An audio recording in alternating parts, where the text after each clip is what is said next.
नमस्कार साथियों, आप हैं गणिता यादव के साथ। आज मेरे पास में बैठे हुए हैं वो मुस्लिम समुदाय से आते हैं। आज इनसे बातचीत करेंगे कि गुरुआ विधानसभा का बहुजन समाज पार्टी का उपाध्यक्ष हैं। सर, आपका नाम क्या है?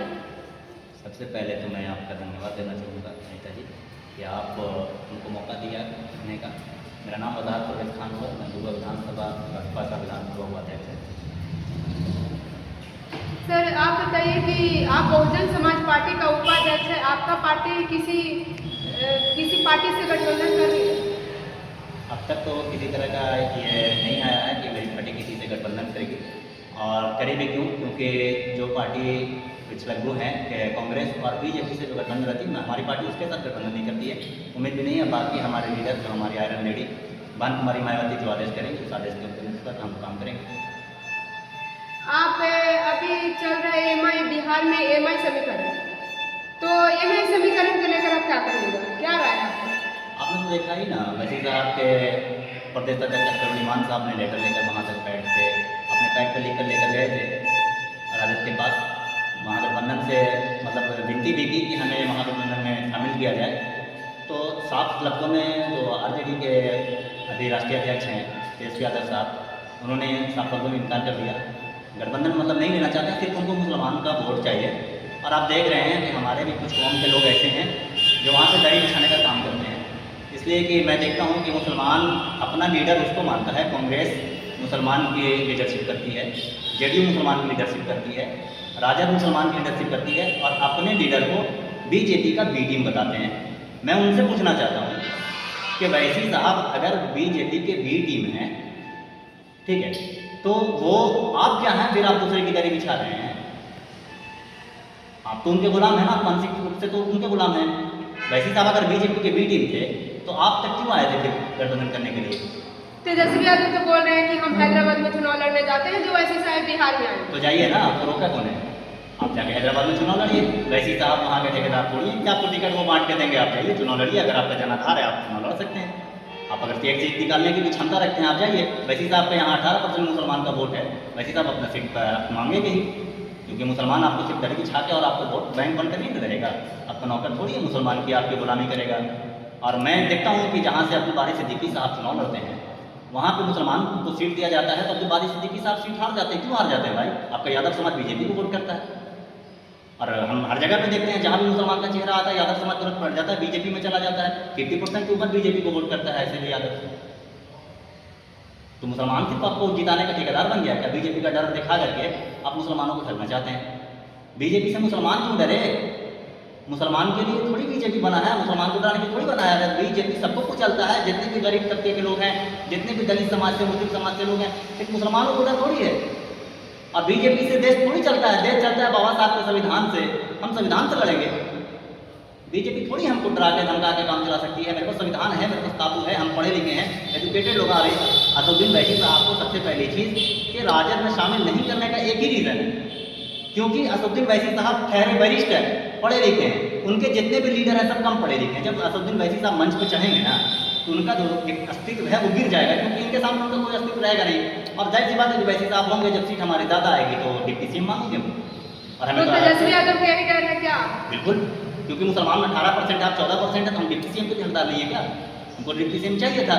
हम मुसलमान हैं और 18% आपसे ज़्यादा है तादाद में, हम पूरा वोट देंगे। 75% मुसलमान राजद को वोट करता चला आ रहा है, तो आपको सिर्फ वोट बैंक में थोड़ी रहेंगे। तो ये एमआई समीकरण इस बार मतलब नहीं चलेगा? हमको तो नहीं लगता है कि एमआई समीकरण चलेगा, क्योंकि आप लोग का आज का युवा तो पढ़ा लिखा पीढ़ी का है भाई। अभी का युवा समझदार है, सब समझता है कि क्यों इनकार किया जा रहा है राजद की तरफ से वैसे साहब को। तो गुरुआ में आप क्या कहिएगा? जो एमआई समीकरण को लेकर अभी पूरे गली गली में सब लोग चिल्ला रहे हैं, बता रहे हैं कि एमआई समीकरण है, तो इसके लेकर आप क्या कहिएगा गुरुआ विधानसभा खास करके? जहाँ तक गुरुआ विधानसभा की बात है, हम जानते हैं कि एमआईएम का अगर लीडर यहाँ गुरुआ में आता है तो मुसलमान जितना वोट है वो तो मान लेके आपको सपोर्ट भी करेगा, लेकिन एक सीट निकालना जो होता है, सीट निकालने के लिए तो हम लोग वैसे लीडर को चुने जो हर आदमी के सुख दुख में शामिल रहता हो। और मैं तो कहूँगा कि मैं बहुजन समाज पार्टी का लीडर हूँ भाई, गुरुआ का विधानसभा उपाध्यक्ष हूँ। तो अभी तक जो चेहरा मेरे को दिखा है कि रघुवेंद्र नारायण यादव जी हैं, हमारे, हम उनके साथ रहते हैं और उनको देखा है। जो मैं इसलिए नहीं सपोर्ट कर रहा हूँ कि वो उनके साथ मैं रहता हूँ या उनके साथ घूमता हूँ या उनके लिए मैं काम करता हूँ, इसलिए व्यक्तिगत एक जो चेहरा है, जो दुख सुख में गरीबों का मसीहा जो बोला जा सकता है, जिसको रात को रात दिन को दिन नहीं समझते हैं। अगर उनकी ज़रूरत पड़ती है हॉस्पिटल में रात में 12 बजे, रात में 1 बजे रात में कॉल आती है, वो हॉस्पिटल जाके गरीबों की मदद करते हैं। स्कूल में शिक्षा देने की बात आती है, गरीब का बच्चा जो है उस बच्चे को अपना एक तरह से गोद लेना जो बोला जाता है ना, वो गोद लेकर पढ़ाई करवाते हैं। इससे बेहतर और क्या कौन सा लीडर मिलेगा, कौन सा नेता मिलेगा? अभी तक इस तरह का चेहरा तो मेरे को नहीं दिखा। अगर उनसे बेहतर कोई चेहरा आएगा तो हम सोचेंगे। आप राघवेंद्र नारायण यादव के बारे में बोल रहे हैं, तो राघवेंद्र नारायण यादव पहले से ही काम करते आए हैं, ये फिलहाल में कर रहे हैं? नहीं, ऐसा कुछ नहीं है। वो 5 साल चुनाव हारने के बाद भी लगे रहे, चुनाव नहीं लड़े तो उससे पहले भी लगे रहे थे समाज के लिए। उनको ये फिक्र नहीं रहती है। मैंने तो कई जगह साथ में रहकर देखा है कि लोग अगर किसी तरह की बात छेड़ते हैं तो उस पर वो बोलते हैं तुम्हारे वोट की जरूरत नहीं थी, कम से कम एक बार मदद के लिए याद तो कर लेता। तो वोट नहीं देता। तुम्हारा वोट तुम्हारी मर्जी है, वोट मतदान है, मतदान मन का अधिकार होता है, जिसको चाहिए आप दे सकते हैं। हमको वोट दें या ना दें, मदद हम कर सकते थे। हमको आप एक बार पूछते तो सही कि कम से कम आप हमसे मदद ले लेते। कई जगह मैंने मृत्यु होते हुए देखा है, कितने लोग मृत्यु हो गए, उसके बाद हम लोग उसके शोक सभा में गए या किसी तरह से बुलाया गया उसमें गए, तो वहाँ पे मैंने देखा है कि नेताजी ने ये बात को रखा है कि आप कम से कम एक बार याद करके वो देखते हैं। मैं मदद नहीं करता, तुमसे वोट मांगता, तुमसे वोट की बात करता तो मैं मानता। राघवेंद्र नारायण यादव जी मतलब क्षेत्र में जाते हैं लोगों के बीच, किसी आप बोल रहे हैं? नहीं, जाने की बात जहाँ तक है तो कई वीडियो, कई सोशल मीडिया पे ऐसी वीडियो हमारी साथ में मिलेगी तो मैं जाता हूँ साथ में। अच्छा, आप जाते हैं उनके साथ? मैं जाता हूँ साथ में। कई लोगों के सुख दुख में शामिल हुआ। मैं तो ऐसे लोगों के साथ देखा है जिनके यहाँ बैठने के लिए सही से चटाई नहीं रहती, वहाँ पे हम जाकर जमीन पे बैठे हैं, बोरा बिछा कर बैठे हैं, अपनी गाड़ी से कुछ सामान निकाल कर बैठते हैं कई बार। तो यादव है, तो आप मुस्लिम समुदाय से आते तो कैसे सपोर्ट कर रहे हैं? उससे क्या हो गया है? मुसलमान में क्या इंसानियत पाई नहीं जाती है? इंसान को चुना जाता है। ऐसा थोड़ी है कि मुस्लिम धर्म में या किसी भी धर्म में ऐसा बताया गया है कि इंसान मतलब इंसान को पसंद ना करे। हमारे धर्म तो बताया गया कि सबसे पहले तो देश से प्रेम करने का और इंसानियत से प्रेम करने का है। कौन इस तरह का जो आप फैलाते हैं वो गलत है। वो तो भाईचारा को तोड़ना चाहते हैं, उनकी बात मैं नहीं करता हूँ। हर समुदाय में एक भाईचारा को तोड़ने वाले दलाल टाइप के लोग मिलते हैं। हमारे समाज में भी हैं और भी समाज में, सारे समाज में लोग मिलते हैं। तो इस बार मुस्लिम समुदाय राघवेंद्र यादव को सपोर्ट करेंगे?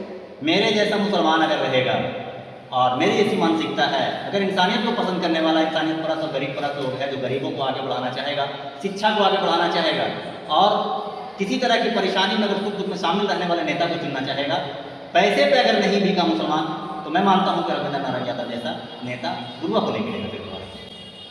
तो जब आप मुस्लिम समुदाय और यादव समुदाय भी मिल जाएंगे तो सारे समुदाय उनके साथ हो जाएंगे? बिल्कुल, सारे समुदाय का। हम तो चाहते हैं कि एम समीकरण बने गुरुआ में, क्योंकि मतलब गुरुआ में एम वाई समीकरण बने? एम वाई समीकरण नहीं, एम वाई समीकरण दूसरी तरफ चला जाएगा। एम वाई समीकरण का मतलब होता है मुस्लिम यादव। अच्छा, ठीक है, लेकिन यादव चेहरा जरूर है यादव। वो एक कहावत है ना कि मैं मतलब कि गरीब घर में पैदा हो गया, ये गलती में हमारी नहीं थी, गरीब मर जाऊं ये गलती हमारी है। ठीक है, तो उसी तरीके से अगर वो यादव है, यादव वाला मानसिकता उनका नहीं है। मैं देखता हूँ कि जहाँ भी मुस्लिम और यादव इकट्ठा एक किसी भी गांव में रहते हैं, वहाँ पे सबसे ज़्यादा अगर मुसलमानों का झगड़ा किसी से है तो यादवों से है, दूसरे समाज से नहीं है। इसलिए मैं गुरुआ को चाहता हूँ कि गुरुआ से शुरुआत हो कि एम डी समीकरण बने, क्योंकि मुसलमान और दलित ये दोनों एक ऐसी मजबूर कौम है जिसको कमज़ोर समझ के दबाया जाता है, कुचला जाता है। और मुसलमान के लोग मैं देखता हूँ शिक्षा से काफ़ी दूर हैं। खाली बोलने से नहीं होता है, शिक्षा पर ध्यान देना होगा बच्चों के। अगर तालीम है तो फिर आप लड़के संविधान के जरिए से आप अपना हक ले लेंगे। किसी नेता की और किसी लीडर की जरूरत आपको नहीं पड़ेगी, खुद का बच्चा आपका अपना संविधान के जरिए ले लेगा अपना। वो यादव है राघवेंद्र यादव, लेकिन उनमें इंसानियत है, इसलिए आप लोग पूरे सपोर्ट है उनके साथ में। यादव वो बोला तो मैंने कि यादव घराने में पैदा हुए, उनके नाम के साथ यादव जरूर लगा है, लेकिन वो एक अच्छे इंसान है। वो इंसान है, यादव नहीं इंसान है, वो अच्छे इंसान है। इंसानियत का सपोर्ट कर रहे हैं आप यादव का नहीं। वजाहत जी, आप बताइए कि तो फिर आप राघवेंद्र नारायण यादव जी के बारे में क्या राय है आपका? देखिए, मैंने पहले भी कहा आपसे कि वो सुख दुख से लेकर के, और जहाँ तक बात है कि आप देखा भी होगा गणिता जी, आप गुरुआ की खुद रहने वाली हैं, विधानसभा के हैं, तो आपने देखा होगा शमशान घाट से लेकर के कब्रिस्तान तक वो जनाजे की नमाज में भी शामिल होते हैं हमारी। मैंने कई जगह मिट्टी में शामिल किया है, वो मिट्टी में हमारे साथ शामिल हो जाते हैं।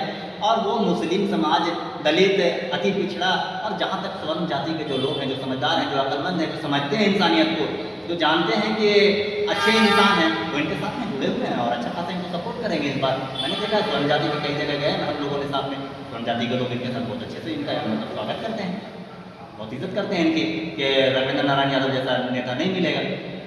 तो इसमें तो आप सर्व समाज की बात कर दिए इसमें। बिल्कुल, सर्व समाज के नेता हैं ये, यादव थोड़ी है, 85% सर्व समाज के नेता हैं ये।